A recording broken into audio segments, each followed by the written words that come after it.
Hi guys, welcome back to my channel. ഇന്നത്തെ video ഒരു study vlog തന്നെയാണ്. എല്ലാവർക്കും അറിയുന്ന പോലെ തന്നെ Christmas exam is very very close. എൻ്റെ സിലബസ് അപ്ഡേറ്റിനെ പറ്റി പറയുകയാണെങ്കിൽ ഞാൻ ഒത്തിരി ചാപ്റ്റേഴ്സ് ബാക്കിലാണ്, അതുകൊണ്ട് പ്രത്യേകിച്ച് അപ്ഡേറ്റ്സ് പറയാനില്ല. സോ ഇന്നത്തെ വീഡിയോയിൽ ഞാൻ അറൗണ്ട് 2 ദിവസത്തെ കാര്യങ്ങളാണ് ഇൻക്ലൂഡ് ചെയ്തിട്ടുള്ളത്.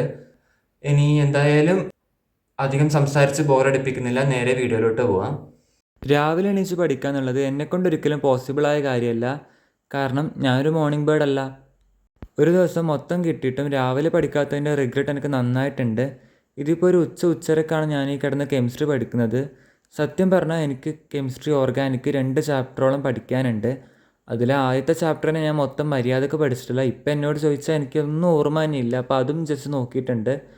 ആൻഡ് ഒരു ചാപ്റ്റർ സ്റ്റിൽ ഞാൻ നോക്കിയിട്ട് തന്നെ ഇല്ല. അതിപ്പോൾ നോക്കുമോയെന്നും അറിയില്ല. ഇനി ടൈം ഉണ്ടെങ്കിൽ നോക്കണം, അല്ലെങ്കിൽ അത് സ്കിപ്പ് ചെയ്യുമായിരിക്കും. ഞാൻ എത്ര എഫേർട്ട് ഇട്ട് പഠിച്ചാലും എനിക്ക് ഒട്ടും തിരിയാത്ത സബ്ജക്റ്റാണ് കെമിസ്ട്രി. എന്താണെന്നറിയില്ല, ഞാൻ പഠിക്കുന്ന മെത്തേഡിൻ്റെ പ്രശ്നമാണോ ഒന്നും അറിയത്തില്ല. കെമിസ്ട്രി എനിക്ക് തീരെ മനസ്സിലാവാറുമില്ല, ഒപ്പം തന്നെ എനിക്ക് അങ്ങ് തലയിലും കയറാറില്ല മനസ്സിലായാൽ തന്നെ. അതുകൊണ്ട് തന്നെ കെമിസ്ട്രിയിൽ പണ്ട് മുതൽ എൻ്റെ മാർക്ക് ഒക്കെ കണക്ക് തന്നെയാണ്. ഇപ്പോൾ ഞാൻ പഠിക്കുന്നത് യാസിൻ സാറെ ക്ലാസ് കേട്ടിട്ടാണ്. എനിക്ക് കെമിസ്ട്രി കുറച്ചെങ്കിലും മനസ്സിലാവുന്നത് ഈ സാറിൻ്റെ ക്ലാസ് കേട്ടിട്ടാണ്. ഞാൻ മറ്റ് ചാനൽസിലെ സാറുമാരെ മോശം പറഞ്ഞതല്ല, എനിക്ക് കുറച്ചും കൂടി പേഴ്സണലി തിരിയുന്നത് ഈ സാറിൻ്റെ ക്ലാസ്സാണ്. അതുകൊണ്ട് ഇതാണ് ഞാനിപ്പോൾ കാണുന്നത് ഓർഗാനിക്കിൻ്റെ കേസിൽ. പിന്നെ എജുപോർട്ട് തന്നെ വേറൊരു സാറിൻ്റെ ക്ലാസ്സും നല്ലതാണെന്ന് തോന്നുന്നു, ഞാൻ അതും കാണാറുണ്ട്. +1 എന്നൊക്കെ അതും കണ്ടിട്ടുണ്ടായിരുന്നു. ഇതിപ്പോൾ വൈകുന്നേരമായി, സ്റ്റിൽ ഞാൻ ആ ചാപ്റ്ററിനെ പഠിച്ചുകൊണ്ടിരിക്കുകയാണ്. എവിടെ എത്തിയിട്ട് തന്നെ ഇല്ല. കാരണം എന്താ വെച്ചാൽ ക്ലാസ് കുറച്ച് സമയം ഇല്ലെങ്കിലും ഞാൻ മെല്ലെ മെല്ലെ ഇത് മനസ്സിലാക്കി എടുത്ത് വരുമ്പോഴേക്കും കുറേ അധികം സമയം എടുത്തു പോകുന്നു. അതാണ് പ്രശ്നം. അങ്ങനെ ഒരു വിധത്തിലാണ് ഞാൻ ആ ചാപ്റ്റർ ആ ദിവസം കൊണ്ട് തീർത്തത്. പിന്നെ നെക്സ്റ്റ് ചാപ്റ്റർ ഞാൻ തുടങ്ങി. ഇപ്പം നിങ്ങൾ വിചാരിക്കുന്നുണ്ടാവും halo alkanes and halo ions പഠിച്ചതായിരിക്കില്ലേന്ന്. സംഭവം ഞാൻ കുറച്ചൊക്കെ പഠിച്ചിട്ടുണ്ടെങ്കിലും ലിറ്ററലി എനിക്കിപ്പോൾ ഒന്നും തന്നെ ഓർമ്മയില്ല. ഫുൾ ബ്ലാങ്കാണ്. എനിക്ക് ആ ചാപ്റ്റർ എന്താണെന്ന് പോലും അറിയില്ല. അപ്പോൾ ഞാൻ ആദ്യം മുതൽ തന്നെ പഠിക്കേണ്ടത് വളരെ വളരെ അനിവാര്യമായ കാര്യം ആയതുകൊണ്ട് തന്നെ ഞാനത് ആദ്യം മുതൽ തന്നെ എടുത്തു. പിന്നെ എന്തായാലും അത് മൊത്തം ആദ്യം പഠിച്ചിട്ടും ഉണ്ടായിരുന്നില്ല. അപ്പോൾ എനിക്ക് ഈ ചാപ്റ്റർ എന്തായാലും പഠിക്കണം. പിന്നെ നല്ല വെയിറ്റേജും ഉണ്ട് നോക്കിയപ്പോൾ.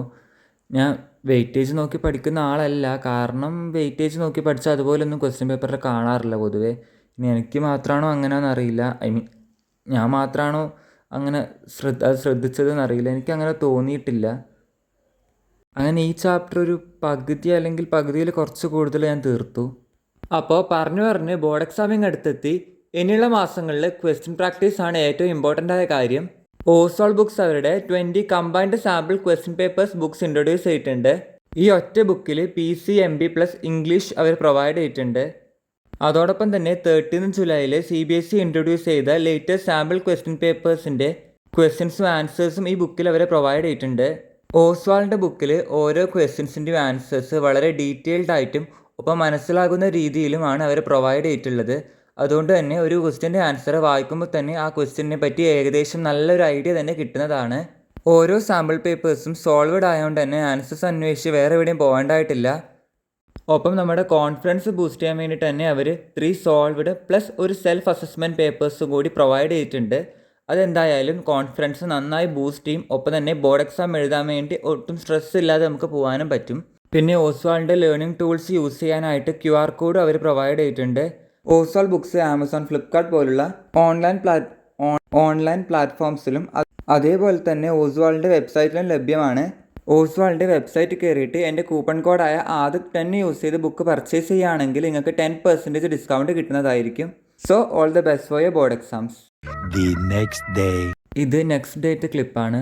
അപ്പോൾ നിങ്ങൾ വിചാരിക്കുന്നുണ്ടാവും അന്ന് രാത്രി വേറൊന്നും കാര്യമായിട്ട് പഠിച്ചിട്ടില്ലേന്ന്. കാര്യമായിട്ട് പഠിക്കാൻ ടൈം ഉണ്ടായിരുന്നില്ല, കാരണം അത്ര എഴുതാനും കംപ്ലീറ്റ് ആക്കാനൊക്കെ എനിക്കുണ്ട്. അങ്ങനെ അതൊക്കെ ഒരു വിധത്തിൽ കുറച്ചൊക്കെ എഴുതി, വളരെ കുറച്ച് എഴുതി. ഇനിയും സുവോളജി റെക്കോർഡ് എഴുതാനുണ്ട്, അത്ര ഞാൻ അത് കംപ്ലീറ്റ് ആയിട്ടില്ല. അപ്പോൾ ഇന്ന് രാവിലെ മീൻസ് ഒരു 11-11:30 കഴിഞ്ഞതിന് ശേഷമാണ് ഞാൻ ഇന്നലെ പഠിച്ച് 3/4 ഭാഗം ആക്കിയ ചാപ്റ്ററിൻ്റെ ബാക്കി ഇന്ന് പഠിക്കുന്നത്. അങ്ങനെ ആ ചാപ്റ്റർ ഇന്നാണ് ഞാൻ തീർത്തത്. എന്നാലും സത്യം പറഞ്ഞാൽ എനിക്കങ്ങനെ കാര്യമായിട്ട് ആ ചാപ്റ്റർ അങ്ങ് മനസ്സിലായിട്ടില്ല. ഇനി അത് എൻ്റെ പ്രശ്നമാണോ ആ ചാപ്റ്ററിൻ്റെ പ്രശ്നമാണോ എനിക്കറിയില്ല. ഓർഗാനിക് ഞാൻ തലകുത്തി ഇരുന്നിട്ടാണ് സത്യം പറഞ്ഞാൽ പഠിക്കുന്നത്. ആൻഡ് മാത്സ് എനിക്കിനി കുറേ ചാപ്റ്റർ പെൻഡിങ് ഉണ്ട്. അതേപോലെ തന്നെ കുറേ മീൻസ് ഒരു 2 ചാപ്റ്ററോളം പെൻഡിങ് ഉണ്ട്. ഫിസിക്സും അതേപോലെ തന്നെ. പക്ഷേ ഫിസിക്സ് ചെറിയ ചെറിയ ചാപ്റ്ററാണ്. എനിക്ക് ഡെറിവേഷനാണ് മെയിനായിട്ട് കുറച്ച് എഫേർട്ട് ഇട്ട് നോക്കേണ്ടത്. അതേപോലെ തന്നെ ബയോളജി അത്യാവശ്യമുണ്ട്. പക്ഷേ ബയോളജി വായിച്ച് എന്തൊക്കെയോ വെച്ചതിൻ്റെ ഒരു ചെറിയ ഓർമ്മയുണ്ട്. എന്നാലും മോളിക്കുലർ ബേസ് ഓഫ് ഇൻഹെറിറ്റൻസ് ഒന്നും എനിക്കൊന്നും അറിയില്ല. അപ്പോൾ അതും നോക്കണം.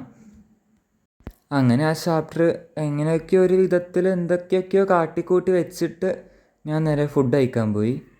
പിന്നെ ഒരു ഉറക്കം കഴിഞ്ഞു. വൈകുന്നേരം ആസ് യൂഷ്വൽ റെക്കോർഡ് എഴുതൽ, വരയ്ക്കൽ, അങ്ങനെ ഇങ്ങനെയൊക്കെ പോയി. അപ്പോൾ വീഡിയോ അത്രയേ ഉള്ളൂ. Bye and thank U.